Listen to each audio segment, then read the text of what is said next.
여러분 안녕하십니까? 금요일 아침 뉴스투데이 경남 출발하겠습니다. 오늘의 주요 뉴스입니다. 내륙을 관통한 태풍 미탁은 경남에 크고 작은 생채기를 남겼습니다. 특히 농업 분야의 피해가 적지 않습니다. 태풍이 상륙하기 전 경남에는 시간당 70mm의 폭우가 쏟아졌습니다. 곳곳에서 침수 피해가 잇따랐습니다. 태풍 미탁이 지나간 각 지역의 축제장들은 불어난 물과 강풍 때문에 엉망이 됐습니다. 재개장을 위해서 많은 사람들이 복구 작업에 구슬땀을 흘렸습니다. 최근 우리나라에서 전자담배 폭발 사고가 잇따르는 가운데 안전인증을 받지 않은 제품들이 별다른 제재 없이 온오프라인에서 버젓이 유통되고 있습니다. 제18호 태풍 미탁은 경남 지역에 크고 작은 생채기를 남겼습니다. 큰 인명피해는 없었지만 농업 분야의 피해가 적지 않아 빠른 복구가 중요합니다. 신은정 기자가 취재했습니다.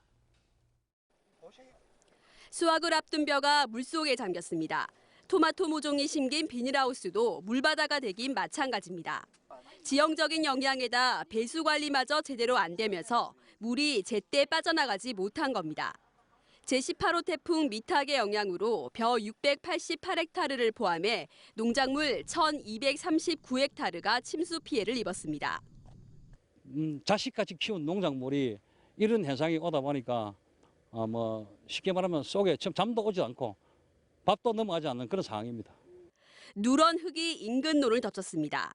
갑자기 내린 많은 비에 100m가량의 저수지 제방이 견디지 못하고 무너진 겁니다.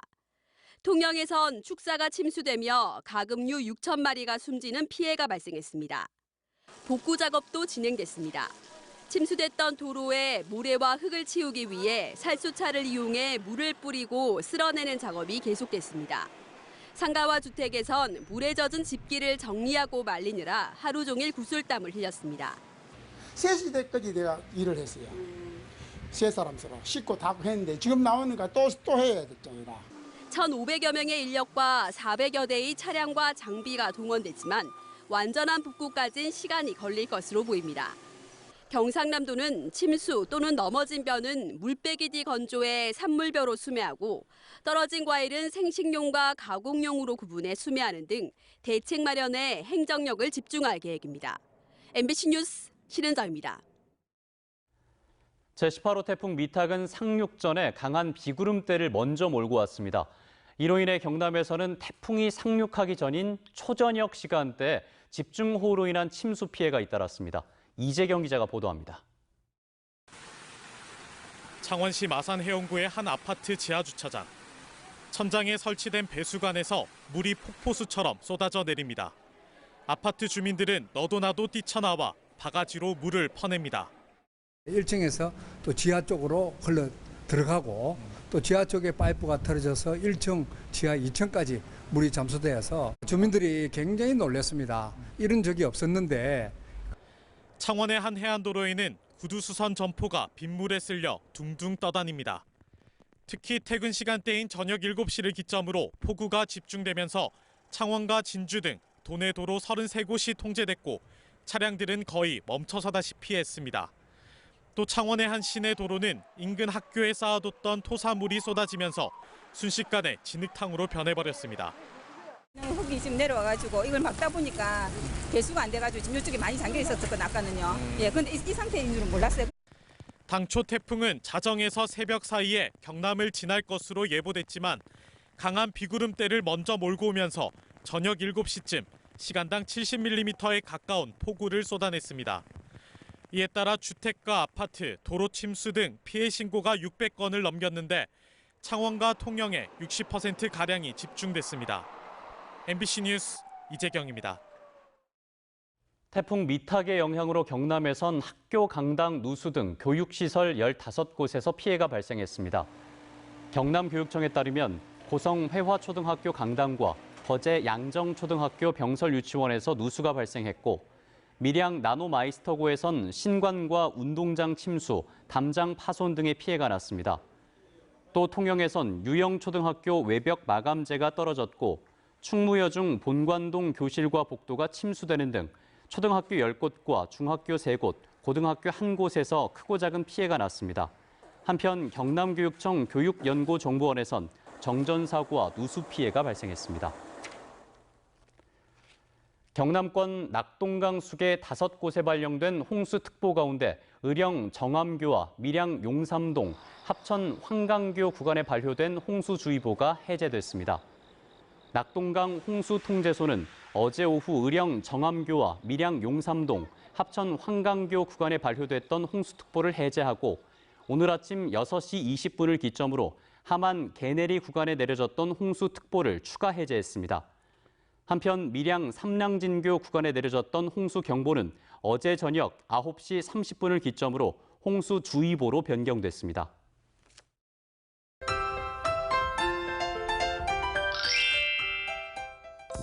태풍이 지나고 맑은 하늘이 드러났습니다. 오늘 기온 어제와 비슷하게 오르면서 아직까진 낮에 조금 덥다고 느끼실 수 있는데요. 하지만 주말 사이 북쪽에서 찬 공기가 내려와 모레 일요일에는 기온이 뚝 떨어지겠습니다. 기온 살펴보시면 오늘 창원의 낮 기온 27도까지 오르고요. 모레 일요일에는 22도까지 올라 토요일보다 4, 5도가량 낮겠습니다. 오늘 나오실 때 짙은 안개에 주의하셔야겠습니다. 내륙을 중심으로 가시거리 200m 이하의 안개가 끼어 있는데요. 가시거리 보시면 산청이 120m, 진주와 거창이 140m 등 시정거리가 좋지 않습니다. 안개등을 켜시고 안전운전 하시길 바랍니다. 위성 영상 보시면 오늘 대체로 맑다가 오후부터 차차 구름 많아지겠습니다. 오늘 밤부터 서부 지역에는 빗방울이 떨어지는 곳이 있겠습니다. 오늘 아침에는 선선하지만 낮에는 평년 기온을 웃돕니다. 아침 기온부터 보시면 밀양 16도, 함안 15도에서 시작하고요. 낮에는 밀양 28도, 양산 29도까지 오르겠습니다. 서부 지역 보시면 거창 15도, 진주 16도에서 시작합니다. 낮에는 거창 27도, 합천 28도까지 오르겠습니다. 바다의 물결은 최고 5m까지 매우 높고 거세게 일겠습니다. 동해남부 앞바다에는 풍랑주의보가 발효 중입니다. 주말에는 구름만 많은 맑은 날씨가 이어지겠습니다. 날씨 정보였습니다.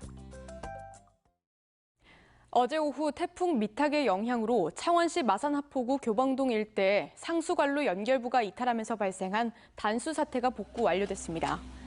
창원시는 밤샘 복구 작업을 벌인 끝에 오늘 새벽 복구가 거의 끝나 현재 정상적인 공급이 이뤄지고 있다고 밝혔습니다. 태풍 미탁으로 인해 각 지역의 축제장들은 불어난 물과 강풍으로 엉망이 됐습니다. 다시 개장하기 위해 많은 사람들이 복구 작업에 힘을 쏟고 있습니다. 신동식 기자입니다. 태풍 미탁이 휩쓸고 간 진주 남강 유동축제 행사장. 남강 둔치 위로 물이 차올라 바닥은 진흙탕으로 변했습니다. 공무원과 자원봉사자들이 긴급 투입돼 진흙을 제거하고 방역 작업을 서두릅니다. 강에서는 수초 제거 작업이 한창입니다. 불어난 강물에 쓸려 내려온 수초를 쉴 새 없이 건져 올리지만 양이 너무 많아 끝이 보이지 않습니다. 어제 태풍에 떠나는 부유물 때문에 치우도 한정없습니다. 지금 이게 어떻게 개춘했지 참 깜깜하네요. 지금 행사는 해야 되고. 떠내려온 쓰레기가 금세 한가득 쌓입니다. 급수차를 동원해 바닥을 물로 씻어내고 안전을 위해 치워둔 시설물을 제자리에 다시 설치합니다. 풍물시장도 손님 맞이 준비가 한창입니다. 비와 물에 젖은 집기를 닦아내고 장사에 필요한 도구를 정리합니다. 태풍이 지나간 축제장에서는 하루 종일 많은 인원이 투입돼 복구 작업이 계속됐습니다.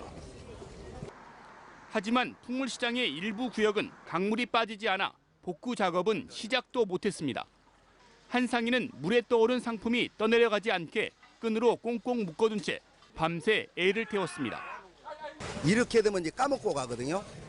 까먹고 가는데 돈을 적자를 보더라도 행사 다니신 분들은 갑니다. 왜냐하면 버려야 먹고 사니까요. 강물 위에 띄우는 유등과 부교는 물의 유속이 빨라 아직 설치하지 못했습니다.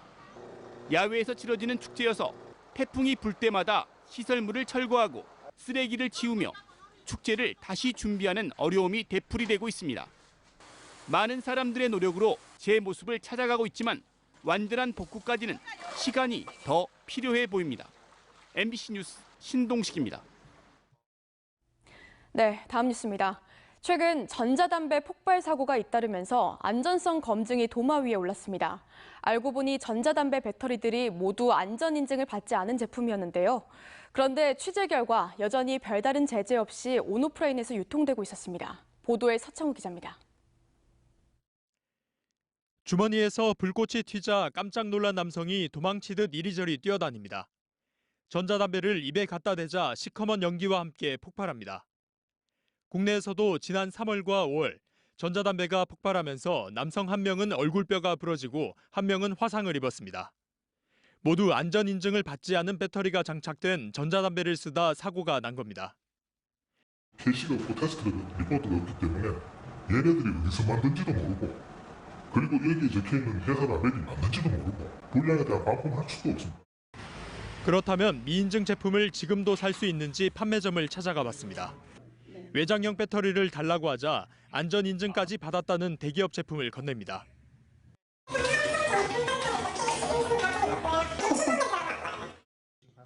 하지만 안전인증 표시인 KC 마크가 없다고 하자 다른 매장에서 사라며 슬쩍 말을 바꿉니다. 그럼 이게 인증받은지 안 받은지. 또 다른 매장에선 아예 온라인 구매를 권장합니다. 그렇다면 온라인 제품에는 인증 마크가 있을까? 해당 제품 소개 내용을 검색해봤지만 KC 인증 정보는 찾을 수 없었습니다. 배터리에 KC 인증 마크 있는 거는 고방전 말고 플래시 같은 데 들어가는 거 그런 거는 있을까 몰라도 이 고방전은 없어요. 현행법에 따라 안전인증을 받지 않은 제품을 팔다 적발되면 3년 이하 징역이나 3천만 원 이하의 벌금을 받습니다. 안전을 위협하는 비인증 제품이 온오프라인에서 버젓이 유통되고 있지만 단속의 손길을 미치지 못하고 있습니다. 전국 한 11군데 정도 되는데 거기서 일단 구할 수 있고요. 거의 대부분은 그냥 벌크로 들어옵니다. 배터리 주세요 하면은 그냥 배터리 드리고 돈을 받고 그냥 판매하는 거 그게 끝이에요. 최근 3년 동안 전자담배를 피우다 발생한 폭발이나 화재 사고는 모두 8건. 이 가운데 절반 이상이 배터리 불량 등 정기적인 결함 때문이었습니다. MBC 뉴스 서창우입니다. 경남 혁신도시의 입주 기업 수는 전국에서 가장 많습니다. 하지만 가족 동반 이주율은 55%대로 하위권에 머물고 있습니다. 때문에 혁신도시 활성화의 효과가 큰 공공기관 가족의 미이주에 대한 조치가 필요하다는 제안이 나왔습니다. 보도에 김태석 기자입니다. 지난해 말 기준 경남 혁신도시의 주민등록 인구는 2만 500여 명.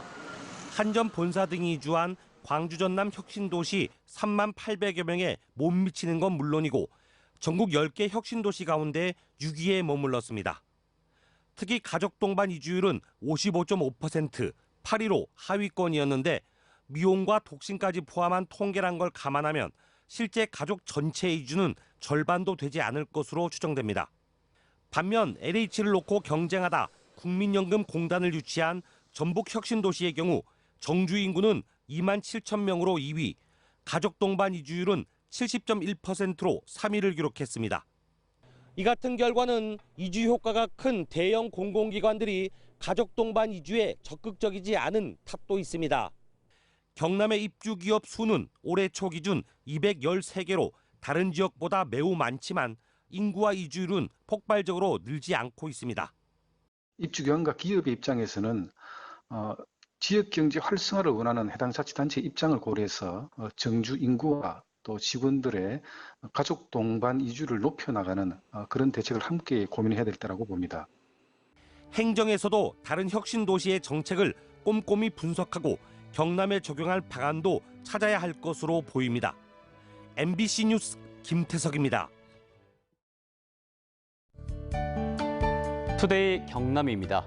제9회 경남 한센 가족의 날 행사가 오늘 오전 10시 함안군 군북 3.1 기념체육관에서 열립니다. 전통시장 신바람 장바구니 축제가 오늘 오전 11시부터 사천시 사천읍 시장에서 펼쳐집니다. 통영시 사회적 경제 상생 네트워크 간담회가 오늘 오전 11시 통영시청에서 진행됩니다. 2019 아림 천사의 날 기념식이 오늘 오후 2시 거창군청에서 열립니다. 경남의 섬 지역 발전을 위한 조례 제정이 추진됩니다. 더불어민주당 송호성 도의원은 전국에서 두 번째로 많은 섬을 보유한 경남에서 섬 자원을 보존하고 섬 지역 공동체 활성화와 섬 주민 삶의 질 향상과 지속 가능한 섬으로 발전시키기 위해 경남 섬발전 지원 조례안을 발의했다고 설명했습니다. 조례안에는 도지사는 5년마다 섬발전 종합계획을 세우고 특화된 섬 가꾸기와 섬 주민 역량 강화, 관련 홍보 등의 사업비를 지원하도록 했습니다. 남해 독일마을 맥주축제가 어제부터 남해군 삼동면 독일마을에서 독일마을로 떠나는 소풍을 주제로 열리고 있습니다. 내일까지 계속되는 독일마을 맥주축제는 독일 뮌헨의 옥토버 페스트를 모태로 독일 문화를 체험하고 정통 독일 맥주와 독일 음식 등을 맛볼 수 있는 남해군의 대표 축제입니다.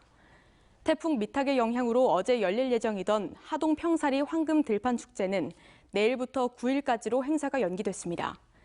산청 한방 약초 축제도 어제까지 휴장하며 행사장을 정비한 뒤 오늘부터 축제장을 재개장합니다. 경남교육청이 도내 중증장애인의 직업 재활과 생활 안정을 위해 중증장애인 생산품 우선 구매 확대에 적극 나서고 있습니다. 도교육청은 오는 8일 경남도 내 33개 중증장애인 판매 생산시설과 함께 제품 홍보와 구매 상담, 현장 판매 담당자 연수를 병행한 전시회를 개최합니다. 경남교육청의 중증장애인 생산품 구매 실적은 2017년 말 28억 원에서 올해는 9월 말 기준 38억 원으로 해마다 증가하고 있습니다. 경남의 학업 중단율이 전국 평균보다 낮은 것으로 나타났습니다. 경남교육청에 따르면 2018년도 학업 중단율은 초등학교 0.3%, 중학교 0.14%, 고등학교 1.32%로 전국 초, 중, 고 최저 1, 2, 3위를 기록했고 전체 학업 중단율 평균 0.94%보다 낮은 0.59%로 집계됐습니다. 경남교육청은 학교 내 대안교실을 통해 학업 중단 예방을 위한 선제적 대응과 학업 복귀율을 높이기 위한 학업 중단 숙려제 프로그램을 다양화하고 있습니다. 고성군이 산림청이 주관한 2020년 선도 산림경영단지 공모사업에 최종 선정돼 총 사업비 75억 원을 확보했습니다. 고성군의 선도 산림경영단지 사업은 경영 면적을 규모화, 집단화해서 투자 집중을 통한 사유림 경영 활성화를 도모하고 산림자원 순환경제를 구축하기 위한 것으로 내년부터 10년간 국비 53억 원과 지방비 22억 원을 투입할 예정입니다. 전국에는 20여 개의 선도 산림경영단지가 운영 중이며 경남은 거창과 산청, 의령, 합천 등 전국에서 가장 많은 4개 단지를 운영하고 있습니다. 경남 소식 여기서 마무리하겠습니다. 함께해 주신 여러분 고맙습니다.